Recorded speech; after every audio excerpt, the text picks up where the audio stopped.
다 같이 합독하시고 마지막 절 아니 교독하시고 마지막 절을 합독하도록 하겠습니다. 이와 같이 여호수아가 그 온 땅 곧 산지와 네겝과 평지와 경사지와 그 모든 왕을 쳐서 하나도 남기지 아니하고 호흡이 있는 모든 자는 다 진멸하여 바쳤으니 이스라엘의 하나님 여호와께서 명령하신 것과 같았더라.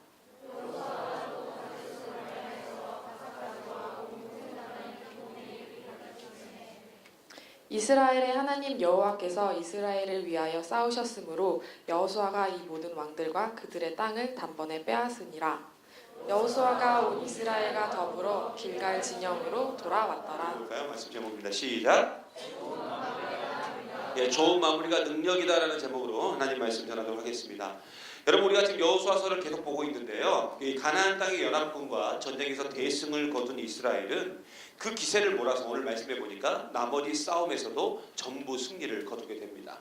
그리고 가나안에서의 정복 전쟁은 이제 거의 이제 마무리가 되어 가죠. 여러분, 지금 우리가 이제 12월 달을 맞이하고 있는데 12월은 어떤 날입니까? 한 해의 마무리를 하는 달입니다. 한 해의 마무리를 하는 달. 특별히 여러분, 오늘은 어떤 날이냐면은 예수님이 이 세상에 아기 예수로 오신 것을 기념하고 성탄절을 준비하는 날을 우리가 대림절 이렇게 불러요. 한번 따라해 보실래요? 대림절. 예, 성탄절을 준비하는 절이에요. 대림절. 근데 그 대림절에 총 4번이 있는데 그 4번 중에 첫 번째 주일이 바로 오늘입니다. 그리고 교회에서는 이 대림절부터 새로운 한 해로 시작을 해요. 새로운 한 해의 시작으로 생각을 한다는 거죠. 그렇다면 이렇게 2016년도를 마무리하는 이 시점에서 우리 젊은이 사역부 한 사람 한 사람이 반드시 기억해야 될 것이 무엇인가, 오늘 말씀을 통해서 좀 살펴보고 늘 주어진 삶 속에서 믿음으로 승리하는 저와 여러분 되기를 간절히 소망합니다. 첫 번째로 오늘 말씀을 통해서 알 수 있는 건 뭐냐면, 뭐가 중심이 되어야 된다고요? 예배가 중심이 되어야 돼요. 오늘 좀 더 빠르게 좀 진행을 할게요.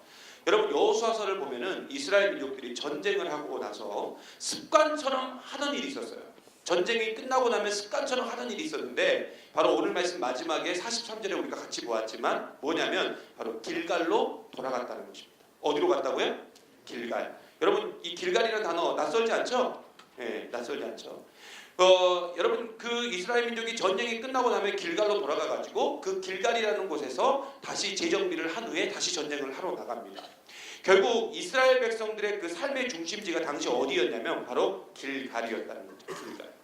그 다음에 길갈은 어떤 곳이냐? 여러분, 우리가 예전에 하도 이제 오래된 일이어가지고 기억이 안 날 수도 있긴 하겠지만은, 길갈은 어떤 곳이냐? 바로 이스라엘 민족이 요단강을 건너서 새롭게 태어난 곳, 새롭게 태어난 장소가 바로 길갈입니다. 그래서 이름이 뭐예요? 길갈이에요. 길갈. 길갈이란 무슨 뜻이냐? 여러분 기억나시죠? 길갈이 무슨 뜻이죠? 그렇죠. 애굽의 수치를 너희에게서 굴러가게 하셨다. 애굽의 수치를 너희에게서 굴러가게 하셨다. 여러분, 쉽게 말하면 무슨 말이냐면 이스라엘의 모든 죄가 사라지고 이스라엘이 새롭게 되었다는 거예요. 거기 어디라고요? 네, 길갈. 잊지 마세요. 거기가 길갈이에요. 여러분, 예수님은요 이런 말을, 그러니까 모든 죄가 사라지고 새롭게 되었다는 이 말을 요한복음에는 어떻게 설명하고 계시냐면은 거듭남이라고 표현하고 계십니다. 거듭남. 여러분, 거듭남은 영어로 하면 뭐예요? born again. 그죠? 그 born again, 그게 뭐냐면 바로 그게 길갈이라고 해요. 길갈. 그러므로 길갈은 이스라엘 민족에게 어떤 장소냐면 갱신의 장소이고 새롭게 되는 장소이고 회복의 장소가 어디냐면 길갈이었다는 거예요.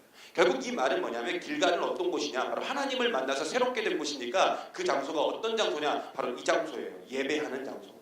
길갈이. 그리고 하나님의 능력을 체험하고 회복되는 장소였다는 것입니다. 그래서 이스라엘 민족은 전쟁 후에는 반드시 어디로 돌아간 거예요? 길갈로 돌아간 거예요. 그래서 길갈에서 예배드리고 회복한 후에 다시 전쟁에 나가 승리한 것입니다. 바로 이스라엘 민족의 그 삶의 중심은 어디였냐면 바로 이 길갈이었다는 거예요. 이 말은 무슨 말이냐? 이스라엘 민족의 삶 자체의 중심은 어디였느냐? 바로 길갈이었고 예배가 그들에게 중심이었다는 거예요. 그러니까 이스라엘 민족은 예배 중심의 삶을 살았습니다. 그리고 이것이 이스라엘 민족이 전쟁에 나가서 승리하게 하는 원동력이 되었다는 거죠. 우리도 마찬가지입니다. 우리 삶의 중심이 어디가 돼야 되느냐? 바로 이 예배가 돼야 됩니다. 여러분이 힘을 얻고 능력을 얻고 소망을 얻는 자리가 바로 어디가 돼야 돼요? 바로 이곳이 돼야 돼요. 이곳이. 그래서 우리가 어떤 삶으로 나아가야 되느냐? 바로 예배 중심, 예수님 중심, 하나님 중심으로 살 때 우리는 우리 앞에 놓여진 모든 현실과 도전을 극복할 수 있고 우리가 승리할 수 있다는 거예요. 그래서 여러분 꼭 기억하셔야 돼요. 예배만이 살 길이다. 옆에 분들에게 한번 이렇게 인사합시다. 예배만이 살 길입니다. 여러분 예배만이 살 길이에요. 예배만. 그리고 예배만이 승리의 원천이에요. 그러므로 우리가 해야 될 일은 뭐냐? 목숨 걸고, 여러분 목숨 걸고 예배 시간 지키고 예배 드리는 우리가 되기를 간절히 소망합니다. 그 예배를 위해서 내가 내 모든 걸 쏟아부을 줄 알아야 돼요. 두 번째 오늘 말씀을 통해서 알 수 있는 건 뭐예요? 언제 능력이 있어요? 그죠? 계속할 때. 계속할 때. 예배가 우리의 삶의 중심이 되고 우리가 잊지 말아야 될 게 있는데 그게 뭐냐면 계속할 때 능력이. 여러분 오늘 말씀에 이스라엘 민족은 연속된 승리를 경험합니다. 연속된 승리. 그럼 보통 이렇게 연속된 승리를 경험하면 보통 사람들의 마음은 어떠냐면 그 승리의 도취가 돼요. 승리의 도취가 돼서 결국은 나중에 전쟁들을 대충대충 준비하고 그냥 대충대충 합니다. 왜요? 어차피 또 승리할 거니까. 이미 엄청난 대승을 이스라엘 민족에 거두었기 때문에 승리의 도취에서 이스라엘 민족은 지 잘난 맛에 살고 그럴 수 있었는데 이들은 뼈아픈 추억이 있었어요. 아이성 전투에서 그 추억이 있었습니다. 대축에다가 크게 혼났던 사건이 있었어요. 그죠? 기억나시죠? 그때의 교훈이 있었기 때문에 이들은 멈추지 않고 계속해서 최선을 다해서 전쟁합니다. 하나님을 위해서. 그런데 이 계속해서 했다는 그것이 바로 완벽한 승리의 비결이었다는 거예요. 우리는 어느 정도 잘 되면 이 멈춰버립니다. 또 우리는 힘들고 어려우면 멈춰버립니다. 그러나 우리가 분명히 기억해야 될 사실이 있는데 여러분 계속할 때 능력이 있다는 거예요. 특별히 언제? 잘 될 때. 잘 될 때. 잘 될수록 더 열심히 해야 돼요. 잘 될수록 계속해야 돼요. 예를 들어서 내가 요즘 기도가 잘 된다. 그럴 수 있잖아. 내가 요즘 기도가 잘 돼. 요즘 뭐 이런 말 쓰면 안 되지만 요즘 나 기도빨이 좀 서. 막 이런 말 하잖아. 근데 기도가 잘 될 때 어떻게 해야 돼요? 그러면 더 기도해야 돼. 더 기도해야 돼. 내가 헌신하는 게 굉장히 재밌어. 헌신하는 게. 내가 교회에서 사역하는 게 너무 재밌어. 그럼 어떻게 해야 돼요? 더 헌신해야 돼. 여러분 우리 젊은이 사역부 여러분 아시겠지만 우리 젊은이 사역부의 특징이 있습니다.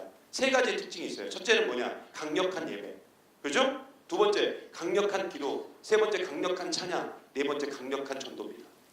그게 우리 젊은이 사역부의 특징 아닙니까? 우리 젊은이 사역부를 유지하게 하는 비결 아닙니까? 그죠?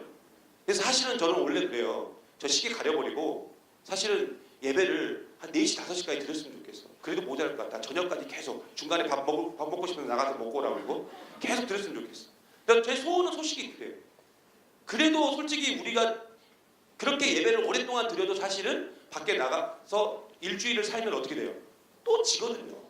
근데 예배 1시간 드린다고 1시간 반 드리는 거 가지고 어떻게 우리가 일주일을 살아갈 수 있냐고. 우리가 일주일을 어떻게 제대로 살아갈 수 있냐고. 물론 어른들은 중간에 오도 있어요. 뭐 새벽 예배도 있고 수요 예배도 있고 물론 여러분들 참석하시는 분들도 있긴 하지만 솔직히 청년들 잘 참석 안 하잖아요. 그렇잖아요. 그러면 청년들은 오직 요거 하나 그리고 순모임 하나인데 일주일 동안에 그거 해봤자 2시간 반인데 2시간 반 가지고 일주일을 버틴다? 이게 말이 돼요? 저는 솔직히 예배 오래 드리고 싶은데 지금 우리 교회 사정상 그게 안 되는 거죠. 아무튼 어쨌든 간에 우리에게 있는 특징, 강력한 예배, 강력한 기도, 강력한 그 찬양, 강력한 전도 짧은 시간이라 할지라도 여러분 강력하게 하시길 바랍니다. 그리고 포기하지 말고 계속하세요. 여러분 관성의 법칙, 물리학과 잘 알죠? 관성의 법칙. 여러분 관성의 법칙이라는 법칙이 있죠. 여러분 학교 다닐 때 다 들어봤죠? 여러분 멈춰있는 기차는 아무것도 못해요. 멈춰있는 KTX는 아무것도 못한다고요. 근데 멈춰있는 기차는 아무것도 못하지만 달리는 기차는 어떤 두꺼운 벽도 뚫어버릴 수 있습니다. 왜요? 관성의 법칙.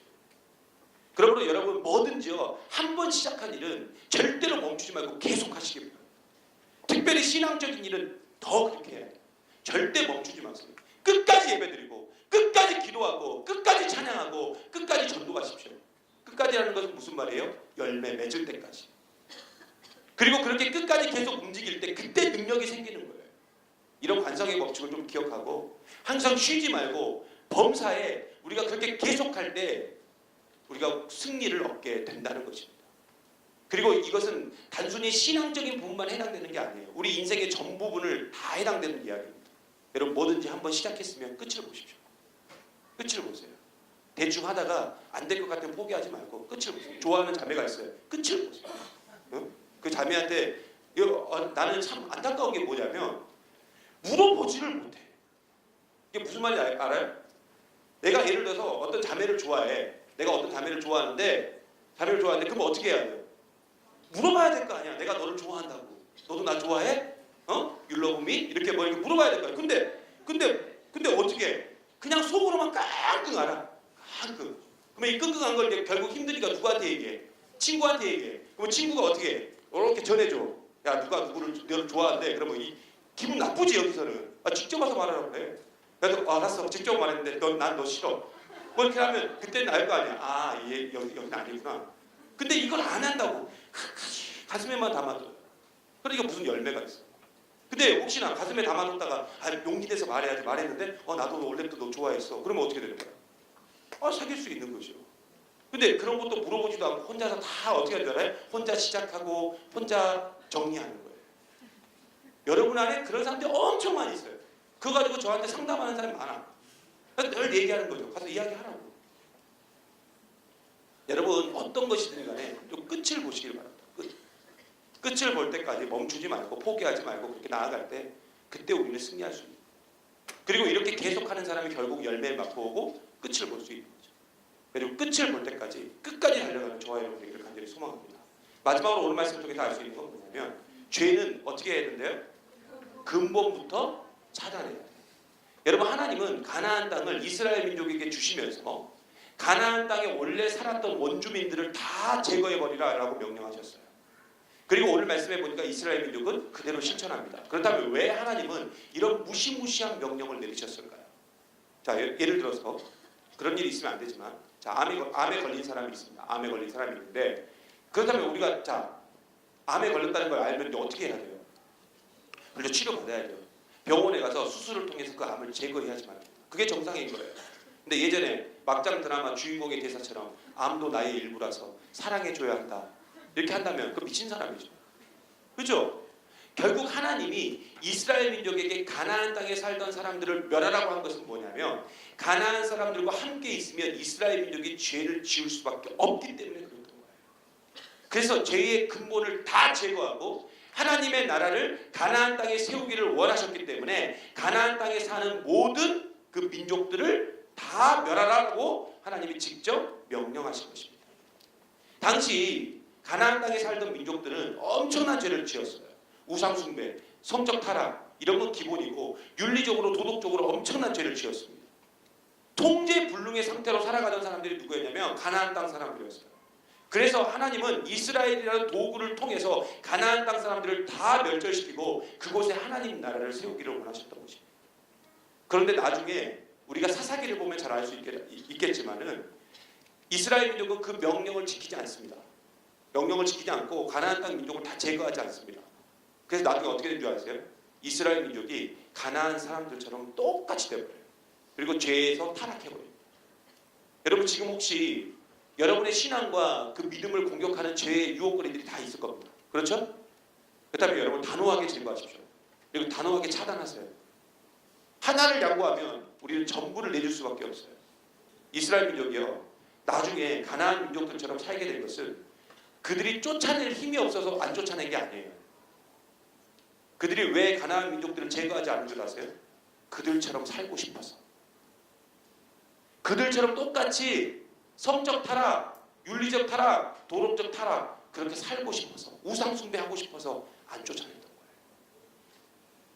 그러므로 우리는 어떻게 해야 돼요? 죄가 들어오면 처음부터 거부하고 아예 죄의 자리, 죄의 생각, 죄의 마음이 들어오지 못하도록 여러분 철벽을 치시기 바랍니다.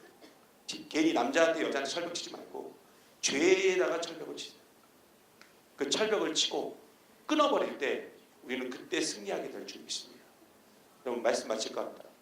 한 해의 마무리를 짓는 이 시점에서 오늘 말씀을 꼭 기억하십시오. 여러분 예배가 삶의 중심이 되어야지만 그리고 믿음과 신앙에 관계된 일을 멈추지 말고 여러분 계속하십시오. 계속할 때 더 능력이 있는 거예요. 그리고 마지막으로 기억해야 될 게 뭐예요? 죄에 대해서 단호하시기 바랍니다. 철벽을 치고 끊어버리세요. 절대 양보하지 마십시오. 끝까지 그렇게 나아갈 때 우리가 우리의 믿음과 우리의 신앙을 지킬 수 있다는 거예요. 여러분 한 번 무너지면 계속 무너집니다. 시간 문제예요. 여러분들 이 사실을 꼭 기억하고 오늘 말씀 세 가지, 그죠? 세 가지. 첫 번째 뭐예요? 우리의 삶의 중심 뭐가 돼야 돼요? 예배가 돼야 돼요. 또 어떻게 해야 돼요? 계속 멈추지 말고 해야 돼요. 특별히 신앙적인 거, 믿음에 관계된 거. 그다음 마지막 세 번째 뭐예요? 죄에 대해서 단호해야 돼요. 여러분 그렇게 나아갈 때 우리가 반드시 믿음의 승리 그리고 믿음의 마무리를 잘 짓는 올 한 해 또 새로운 시작이 될 줄 믿습니다.